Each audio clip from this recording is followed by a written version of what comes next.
Hello friends, तो आज अपन बनाने जा रहे हैं एक सिंपल कैलकुलेटर। इसको कैलकुलेटर को हम बनाएंगे पाइथन लैंग्वेज में। तो सबसे पहले यहाँ पे हमने एक VS कोड खोल लिया है जो हमारे पाइथन की आईडीएलई है। तो ये आईडीएलई में अपन कोड बहुत सारी लैंग्वेज कर सकते हैं। तो यहाँ पे आज मैं पाइथन का कोड लिखूंगी। तो सबसे पहले एक अपन नई फाइल बना लेते हैं जो होगी पाइथन फाइल। अपन इस फाइल का नाम रख लेते हैं कैलकुलेटर। तो पहले मैं इसे सेव कर लेती हूँ ताकि जब मैं इसे रन करूँ तो कोई दिक्कत ना हो। तो इसको मैं डेस्कटॉप पे सेव कर लेती हूँ। कैलकुल कैलकुलेटर, ठीक है। अब मैं यहाँ पे अपना कोड लिखना स्टार्ट करती हूँ। तो एक कैलकुलेटर बनाने के लिए सबसे पहले इसका मैं अगर लेआउट अच्छे से बनाना चाहती हूँ, अगर मैं इसका इंटरफेस अच्छा यूज़र फ्रेंडली बनाना चाहती हूँ, तो सबसे पहले अपन अपनी हेडिंग में प्रिंट करा देंगे। ये सिंटेक्स होता है प्रिंट कराने का पाइथन में। तो हम यहाँ पे प्रिंट कराएंगे सिंपल कैलकुलेटर। इस कैलकुलेटर में अपन एडिशन सब्सट्रैक्शन देखेंगे, ठीक है। ये हमें सजेशन में ऑटोमेटिकली कोड लिखा आता है। अगर अपन टैब क्लिक करते हैं तो ये कोड हमारा प्रिंट राइट हो जाता है ऑटोमेटिकली। तो अभी अपन सिंपल तरीके से कैलकुलेटर देख लें। तो अभी अपन फंक्शन का यूज़ नहीं करेंगे। तो यहाँ पे मैंने सिंपल कैलकुलेटर इसकी हेडिंग में प्रिंट करा लिया है। अब मैं यहाँ पे यूज़ करूँगी /n का। ये मैंने क्यों यूज़ किया है, तो अगर आपको पाइथन आती है तो आपको पता होगा /n का यूज़ होता है फॉर नेक्स्ट लाइन। अगर मैं इस नेक्स्ट लाइन को नहीं प्रिंट करूँगी तो इसके नेक्स्ट लाइन में मैं जो भी प्रिंट लिखूंगी वो इसी के आगे से स्टार्ट होगा। तो सबसे पहले अपन क्या कर लेते हैं, यहाँ पे अपन सिलेक्ट ऑपरेशंस, ठीक है। ऑलरेडी लिखा हुआ आ रहा है तो यहाँ पे अपन अपने ऑपरेशन सिलेक्ट करेंगे। यहाँ पे भी मैं /n का यूज़ करूँगी। अब हमारे ऑपरेशन कौन कौन से होंगे, तो प्रिंट अपन रखते हैं 1। अगर जो हमारा यूज़र है वो 1 क्लिक करेगा, 1 पे एंटर करेगा, तो हमारा परफॉर्म होगा एडिशन जो होगा a+b, ठीक है। अगर हमारा यूज़र प्रिंट करता है sec2, तो 2 होगा हमारा सब्सट्रैक्शन a-b। अगर हमारा यूज़र 3 प्रिंट करता है तो ये होगा फॉर मल्टीप्लिकेशन a/b। इफ़ अगर हमारा यूज़र, ओके ब्रैकेट नहीं लगाया है, और इफ़ अगर हमारा यूज़र 4 प्रिंट करता है तो वो होगा इट्स फॉर डिवीज़न a/b। अब इसके बाद यूज़र क्या करेगा, मॉड्यूलस का मतलब होता है रिमाइंडर। ये हमारे रिमाइंडर को बताता है, लेकिन अभी अपन सिंपल कैलकुलेशन वाला कर रहे हैं तो अपन अभी मॉड्यूलस को नहीं लेते हैं, ठीक है। इसके बाद हम क्या करते हैं, टेक इनपुट फ्रॉम यूज़र। अब यहाँ पे अपन यूज़र से इनपुट लेते हैं। तो सबसे पहले अपन a और b की वैल्यू ले लेते हैं। तो a की वैल्यू में अपन क्या करेंगे, अपन को इंट टाइप की वैल्यू चाहिए। अब जो भी हमें अर्थमेटिक ऑपरेशन कराना है वो तो हमारे इनपुट टाइप की वैल्यू, इंट टाइप की वैल्यू में होते हैं। ये सारे जो सजेशन आ रहे हैं ये एक एक्सटेंशन होता है जो आप यहाँ से डाउनलोड कर सकते हैं फ्रॉम एक्सटेंशंस। तो यहाँ पे आपको पाइथन से रिलेटेड एक्सटेंशंस मिल जाएंगे जहाँ पे ये आपको कोड में जो कलर हैं, ब्रैकेट का कलर अलग है, देन उसके बाद टेक्स्ट का कलर अलग है, ये सारे यहाँ पे अपने एक्सटेंशंस के कारण होता है। तो अभी अपन वापस अपने कोड पे आ जाते हैं, हमारे कैलकुलेटर पे आ जाते हैं, ओके।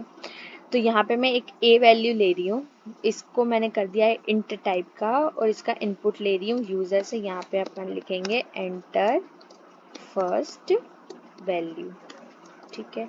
यहाँ पे यूज़र हमें फर्स्ट वैल्यू देगा। ऐसे ही अपन b की वैल्यू भी यूज़र से ले लेते हैं, सेकेंड वैल्यू, ठीक है। इसके बाद अपन क्या कर लेते हैं, अपनी एक चॉइस मांग लेते हैं यूज़र से। वो भी होगी हमारी कैसी, इंट टाइप की वैल्यू होनी चाहिए। जहाँ पे भी वो इंट टाइप की नहीं देगा सबसे पहले एरर आ जाएगा कि हमने जो अपना इनपुट लिया है वो इंट टाइप का। या तो चलो ठीक है, अपन इसे एक अलग से इफ और एल्स की कंडीशन में इंक्लूड कर देंगे इनवैलिड सिंटैक्स करके। ठीक है, अब यहाँ पे मैं कराना स्टार्ट करती हूँ अपना जो मेन लॉजिक वाला कोड है। ये सिर्फ मैंने जितना अभी कोड लिखा है ये सिर्फ हमने एक इंटरफेस अच्छा बनाने के लिए कोड लिखा है। अब यहाँ पे इसके बाद हमारा आएगा मेन लॉजिक। ओके, तो मेन लॉजिक हमारा ये है कि अगर इफ जो हमारी चॉइस है, ओके, जो हमारी चॉइस है वो बराबर है 1 के। ठीक है, यहाँ पे मुझे क्या करना पड़ेगा, यहाँ पे मुझे एक स्ट्रिंग में लिखना पड़ेगा, क्योंकि बाय डिफॉल्ट अगर मैं इनपुट लिख रही हूँ उसके आगे कोई डेटा टाइप नहीं लगा रही हूँ, इसका मतलब यूजर ने जो भी वैल्यू दी है वो एक स्ट्रिंग टाइप की वैल्यू। अगर मैं इसके आगे इंट लगा दूँ तो वो एक इंट टाइप की वैल्यू हो जाएगी। तो यहाँ पे मुझे ये अंडरस्कोर लगाने की ज़रूरत नहीं पड़ेगी, सॉरी अंडरस्कोर नहीं, हाइफन लगाने की ज़रूरत नहीं पड़ेगी। तो यहाँ पे मैं कर लेती हूँ। अब इसके बाद हम करा देंगे हमारा प्रिंट। सिंपल हम प्रिंट कराते हैं ए, पहले अपन स्ट्रिंग में लिखेंगे a plus B equals to, और a plus B equal to होगा हमारा प्लस बी। ये भी हमारा सिंटेक्स होता है कि अगर मैं इसको सॉरी डबल, मैंने हाइफन बोल दिया था, सॉरी डबल इन्वर्टेड कॉमा। तो अगर हम डबल इन्वर्टेड कॉमा के अंदर लिख रहे हैं यानी वो स्ट्रिंग टाइप का है, तो यहाँ पे मैं पहले क्या कर रही हूँ कि स्ट्रिंग प्रिंट करा रही हूँ, देन उसके बाद कॉमा लगा के मेरे को जो वेरिएबल प्रिंट कराना है तो ये क्या करेगा, a प्लस बी का ऑपरेशन ऑटोमेटिकली कर देगा। और अगर अपन ऐसा ना चाहें तो यहाँ पे अपन एक काम कर सकते हैं, a प्लस बी सम नाम का वेरिएबल बना के उसके अंदर सम की वैल्यू स्टोर करा के यहाँ पे सम वेरिएबल को प्रिंट करा सकते हैं। तो it is also one other way to print. अब यहाँ पे हम एलिफ कंडीशन लगाते हैं, इफ के बाद होता है हमारा एलिफ और एलिफ के बाद होता है एल्स। ठीक है, और एलिफ कंडीशन जो है वो मल्टीपल हो सकती है। तो यहाँ पे मैंने चॉइस ले ली है, अगर यूज़र ने 2 इनपुट की दिया है तो 2 के केस में अब हम क्या करेंगे, यहाँ पे मैं डायरेक्ट प्रिंट कराती हूँ। ठीक है, प्रिंट कराएंगे a माइनस बी, देन इसके बाद सेम एलिफ होगा जिसमें हमारी चॉइस होगी, अगर यूज़र 3 देता है तो मल्टीप्लाई प्रिंट होगा, और इसके बाद अगर हमारी जो चॉइस है वो 4 होती है तो जो हमारा कोड है वो हमें प्रिंट करके देगा डिवीज़न। यहाँ पे अगर अपन लिखना चाहें और अच्छा इंटरफेस बनाना चाहें तो addition comma a plus B, subtraction comma a minus B, multiplication comma, then इसके बाद division, sorry division comma. Okay, अब इसके बाद 1 हो गया, 2 हो गया, 3 हो गया, 4 हो गया। अब इसके अलावा मैं तो कुछ भी इनपुट दे सकती हूँ, तो इसके कंडीशन में हम लगाएंगे एल्स की यूज़र ने 1 भी नहीं दिया है, 2 भी नहीं दिया है, 3 भी नहीं दिया है, 4 भी नहीं दिया है, तो यानी उसने या तो कुछ गलत इनपुट चूज किया है, तो उसके लिए हम प्रिंट कराएंगे इनवैलिड इनपुट, ताकि अगर कोई यूज़र गलत वैल्यू भी दे देता है तो ये चीज़ उसको खुद समझ आए। ठीक है, अब यहाँ पे होता है हमारा कोड, फाइनली हमारा कैलकुलेटर बन चुका है। अगर हम चाहें तो यहाँ पे हम फंक्शन भी लगा सकते हैं। फंक्शन लगाने से क्या होगा कि ये वाला जो चीज़ है ये कोड कंटिन्यूस चलता रहेगा, मतलब ब्रेक नहीं होगा। जहाँ पे मैंने इनवैलिड वैल्यू दी वहाँ पे ये क्या करेगा, इस कोड को वापस से यहीं से स्टार्ट कर देगा। ये चीज़ भी हम कर सकते हैं। ओके, एक काम करते हैं अपन इसको यहीं से करते हैं, डेफ अपन बना लेते हैं हमारा कैलकुलेटर। इस चीज़ को भी हम चला के देख लेते हैं। ठीक है, ये पूरा कोड आ जाएगा, इसके नहीं, ये पूरा कोड इतना इतना इसके अंदर आ जाएगा। ओके,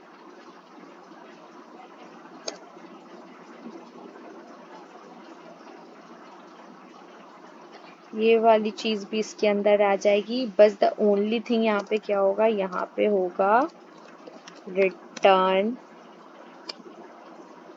हर जगह पे अब क्या हो जाएगा, रिटर्न हो जाएगा। रिटर्न का काम ही ये होता है कि ये क्या करता है, हमारे फंक्शन को ब्रेक करता है। जहाँ पे चीज रिटर्न हो गई वहीं पे हमारा कोड खत्म हो जाएगा। ओके,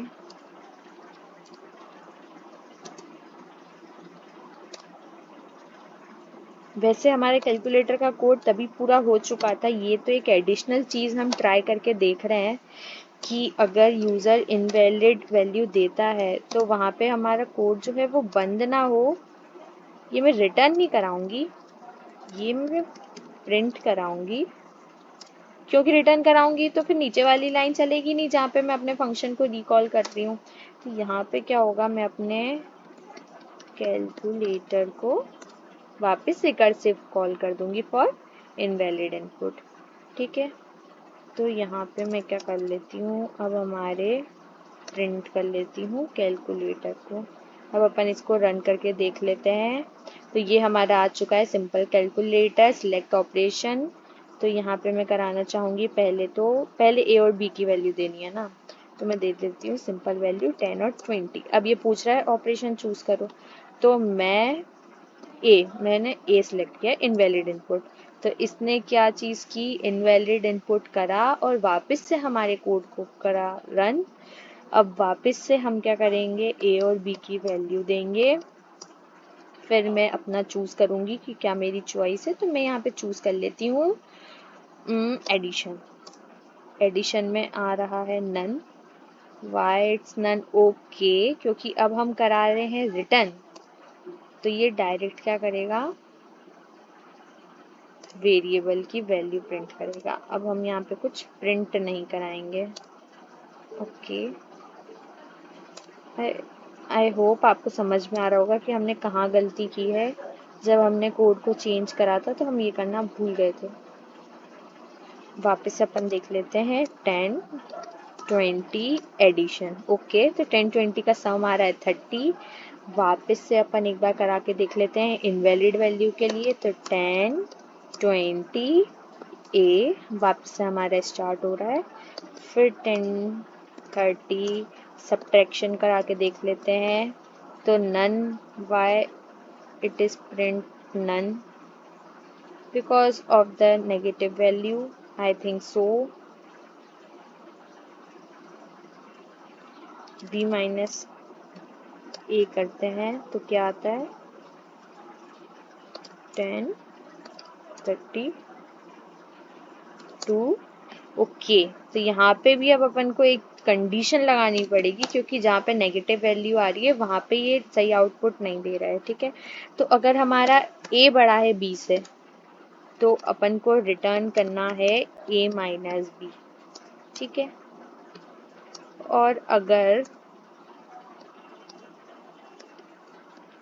एलिफ लगा लेते हैं, अगर दोनों वैल्यू बराबर हुई तो एलिफ हुआ बी बड़ा है ए से, या बराबर भी ले लेते हैं क्योंकि बराबर भी तो हो सकता है ना। ओके, तो अपन बी माइनस ए प्रिंट करेंगे। अब एक बार अपन रन करके देख लेते हैं। तो 10 32, तो यहाँ पे आ रहा है 20। अब मैं कर लेती हूँ 40 10 2 30। ओके, अब ये दोनों केस में चल रहा है। एक बार बराबर वैल्यू भी लेके देख लेते हैं। 10 10 2। ओके, तो ये 0 भी प्रिंट करा रहा है। अब एक बार अपन डिवीजन के लिए देख लेते हैं। ओके, यहाँ पे हम एक बार डिवीजन के लिए भी देख लेते हैं। बी की वैल्यू बड़ी रख के देखते हैं कि 0 के पॉइंट में वैल्यू दे रहा है कि नहीं। अगर मैं 10 को डिवाइड करती हूँ 100 से, ओके, मुझे करना है यहाँ पे डिवाइड। ओके, पॉइंट के केस में भी ये सही वैल्यू दे रहा है। तो फाइनली हमारा जो कैलकुलेटर का कोड है वो रेडी हो चुका है। ये है हमारा फाइनल कोड। अगर आपको इसमें कोई भी डाउट आता है तो आप कमेंट बॉक्स में कमेंट कर सकते हैं। बाकी आई होप आपको समझ में आया होगा। Thank you for watching.